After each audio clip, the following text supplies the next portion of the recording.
Hi, Tony. I'm really glad to see you today. Talking to Tony Ogden, who's got a forthcoming book in my series called Education Abroad, Building Scholarship and Practice, and edited with Bernard Streitwieser and Christoph van Mol, and all kinds of interesting authors in there. So we're going to talk a little bit about that today, Tony, aren't we? But we're going to touch on other things as well. Well, hello to you, and thank you so much for making time for this. I'm really excited to be chatting with you today, and thanks as well for all of your help in editing and bringing this book to life for us. Well, it's been a really interesting process, but I think maybe we should start with why you decided to propose this book, Tony. It seems a while back now because it's about to come out, but why did you choose to propose it in the first place? Well, thank you for asking that first question, Elspeth. As you and I have known each other for a while, but for those who are listening in, I've been around in this profession for quite a long time, but I've only started emerging into the field within the last maybe say 15 years. And what I mean by that is I think we actually have a profession of education abroad, those who are working as practitioners, overseeing the day-to-day of education abroad programming.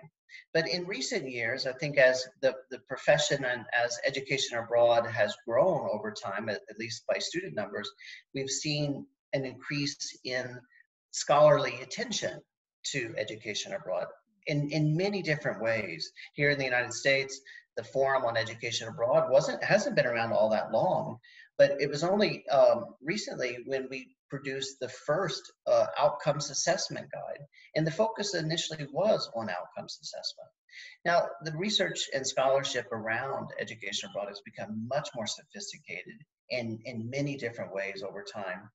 But what I'm seeing, though, as what I consider myself now to be as a scholar practitioner, I'm seeing that we're really not fully there in bringing both the field and the profession together.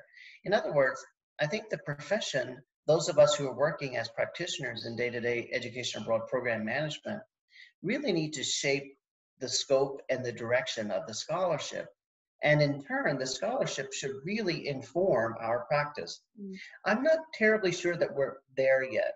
My hope with this book and with other publications, including those in the series, my hope is that we would be able to better inform our practice. That as practitioners, like any other emerging profession, we need to look at how the research and scholarship informs our practice in helping us make informed decisions to appear as credible professionals on our campuses or in our organizations, to really think about the implications of what emerging research is having so that we can better, with greater precision, develop or pursue integrated program design so that we can reach the outcomes, not just at the student level, but at the institutional and society levels as well. So the purpose of this book really was to bring the two together as scholar practitioners. And it was a really interesting journey that we had, wasn't it? Because I remember when we first talked about it, and I read your proposal and I said, wow, this is very American. And it felt, to me as a European, it felt, partly a lot of the authors were American anyway, but it was also the conceptualization in a way of education abroad, which is different in different parts of the world, I think. And there's more or less freedom, I think, in some countries than there may be in others. So it's been I've learned a huge amount from working with you all on this book, and I remember you telling me that you responded really well when I said I thought it had a very American perspective. And so tell us. Well, if I could just ask you, Elspeth, the truth is, when I was thinking to propose this book to you to be part of the series, I was quite intimidated. And I thought, okay, will she like it? Will she like it? And when you responded initially, very, very, very kindly, of course, but said that it's very American, I have to say I had a gut reaction. Of course it's not very American. And what does she mean? And then, but true enough, when I started looking at the the book is structured around 5 sections, but there are 14 chapters, and each chapter, in my opinion, deals with 14 of the most salient issues in contemporary education abroad programming. But when I started looking at those 14 chapters, and I looked at the descriptions of each of them, and some of the subtle questions, or the subtext questions that I was asking, you were right. It was very American, and I realized that in order for this book to truly appeal and be relevant to other audiences outside of the United States, I needed to make sure that the chapters would be written by a range of authors that are experts in their own right, scholars as well in these particular areas. But I needed to look beyond the US. And I must admit, I was really very, very grateful to you. And so what we did decide to do, and it was your suggestion, and I'm very grateful for it, was that now each chapter, for the most part, has at least 3 authors. And by design, we matched the authors. They didn't necessarily match themselves. So we tried to pull an author, say, from Asia, from South America, and from Europe to write one chapter so that we could truly apprehend a global treatment of the literature on those 14 salient topics. And I think we were able to achieve that. And so my hope would be, and is, that when one reads a chapter, that they'll be able to see their own country context or their regional context in that chapter and its relevance to their profession, again, from theory to practice. And I think, you did a remarkable job with that, and you've pulled together some fantastic authors, and the chapters are really, really interesting. So I do find it. You've made a big. It looks really different now from the original proposal, I have to say. But the other thing you did, which I thought was remarkable, was you had peer review of every single chapter. So you sent that out. You got feedback from all kinds of people, as well as having the authors from different countries, different geographical backgrounds. You also got peer reviewers to look at them as well, and I think it's been a very interesting journey for this book, which I haven't experienced in any other case. Well, thank you for saying that. You're right.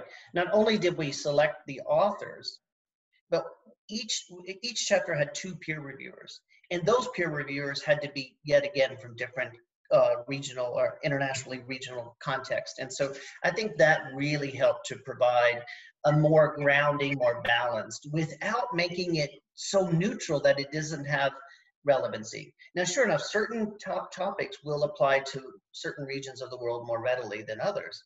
But generally, I think the 14 topics in the end, as you're right, it has changed since we initially proposed it.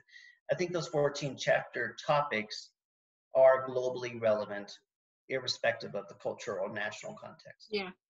So what I'm interested in now, Tony, is what you've learned from all of this, because the last time we met each other physically was in Helsinki at the European Association conference, and I was taken aback because you said to me, I've been in international education for years. I know you've lived in Japan for a very long time. For example, you've got a very international career. You've been involved in NAFSA and all kinds of other international organizations. And you said, I've been involved in international education for all this time, and yet I've learned so much from doing this book. I found that a really fascinating thing to say. So can you elaborate on that? Well, I appreciate you raising that, and I think fondly back to our time in Helsinki at the EAIE conference. By the way, that was my first EAIE conference. Though I have been in this profession for my entire career. My PhD is in international higher education. I've been doing this for nearly 30 years. I've lived in Japan, I've lived in Australia, I've lived in Cameroon in West Africa. I thought I know my stuff. But as I just explained, we designed the chapter in the book and its chapters very structurally. But once we got into the writing, what I noticed was that even the authors themselves were differing on certain ways of writing, styles of writing, word choice, even the concept of education abroad. I think I might have universally understood that to be to understood that to be a universal concept, but even the name of the book isn't. Yeah. And so I found myself constantly, and in the book you'll see there's a glossary, thinking about how do we create synergy across the book without with still giving respect to the different national and educational contexts. Now, I'll give you an example. Curriculum integration. Yeah, I knew If you you would say that. well, so here in the United States, curriculum integration means something very, very specific to me. Now, I have been aware of this concept, internationalization at home, as primarily a European concept, and I haven't really given it much thought until recent years about what that might mean in the United States.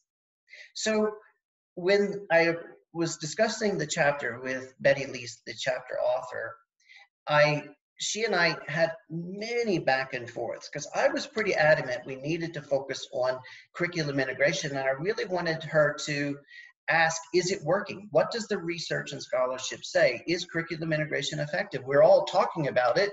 Is it effective? And then when she challenged my idea of the concept altogether, I tell you, I was at a loss for words. But in the end, what she and her co-authors proposed took that chapter and my thinking to a whole new level. She started, in the chapter, she speaks to this concept of a continuum of integration. And I think that's particularly relevant today. When we look at the pandemic and other factors that are impacting education abroad, we see that education abroad isn't narrowing, it's actually expanding in exactly the way that she was prescient, I think, enough to write in that chapter about the continuum of integration. I would never have thought about that. And of course, also internationalization of the curriculum, we should just say that as well. So that's the way that it was framed in the Australian context. And you're right, internationalization at home is more a European concept. But yeah, I mean, that was a very interesting process, I think, for you. It still is. In the book, there are many other references to areas where we didn't agree on, or where the chapter authors themselves didn't agree on. Even basic concepts like how we use the terms race and ethnicity were considered very differently across national contexts. So we had to address these. And so in the end, someone like me who's been in this profession for a long time, I feel like I've known my stuff, tells me that I individually still have a lot to learn. But I think collectively, we all must recognize that our profession, or this education abroad and the research on education abroad, is still very much emerging. We don't have consensus, and frankly, neither really should we. And so I'm very excited about that learning, and I'm very grateful to you, Ed Rutledge, for that. Well, I think we've all learned from it. But I was just very interested to hear you say it so starkly, you know. So, and we're all guilty of reading our own kind of areas and people we know and that kind of thing. So I think it was very interesting. I remember even towards the end reading something by in one of the chapters that said, "Oh, no work's been done on this as yet," and I was able to point to quite a few bits that had come out of different contexts. So I thought that was really interesting. But I'm gonna give you the killer question now, Tony, to just end our conversation. Okay. We're in a situation at the moment that we're not talking about, in particular the pandemic, the COVID-19 situation. We're all in lockdown, and there's been a lot written about education abroad and what's going to happen in the afterlife, as it were, after COVID-19. But my question is education abroad dead as we know it? Well, I certainly hope not. But what I recognize is what I did in education abroad 5 years ago is not what I'm doing today, and it won't be what I will be doing 5 years from now. Education abroad, broadly speaking, has changed dramatically. There are a number of books on the history of education abroad in this country and other parts of the world, and you'll see how we have been emerging and changing. what I see happening now is that we're at another juncture where a huge change is underway. The pandemic certainly has escalated or accelerated these changes. But the truth is, education abroad is just merely continuing its evolution into an expanded way. I was in a meeting yesterday with colleagues, and I heard myself saying something very relevant to at least that conversation, was that education abroad, no matter how you define it, is a methodology. It's a means to an end. The end hasn't changed. Mm. We're still going to see international education growing in its importance and relevance to students and others all around the world. Mm. That's not going to go away. The importance of higher education and lifelong learning isn't going to go away. The methodology will tweak as it has always needed to be tweaked over time. We're going to now, I expect, see an expansion of education abroad as we've known it. And frankly, it's tough for a lot of us who are maybe losing our jobs and changing our roles at our institutions. But the truth is, I welcome it. Education abroad's not dead. Well, that's a great thing to end on, because the book's going to enlighten us all about that anyway. So thank you so much for taking time to talk to me today, Tony. It's always great to speak to you, but that was really interesting. Thank you. And thank you very, very much. Again, I really appreciate all of your help with the book. I'm really excited for it to come out in July. In July, absolutely. Yeah. Thanks again, Tony. Thank you.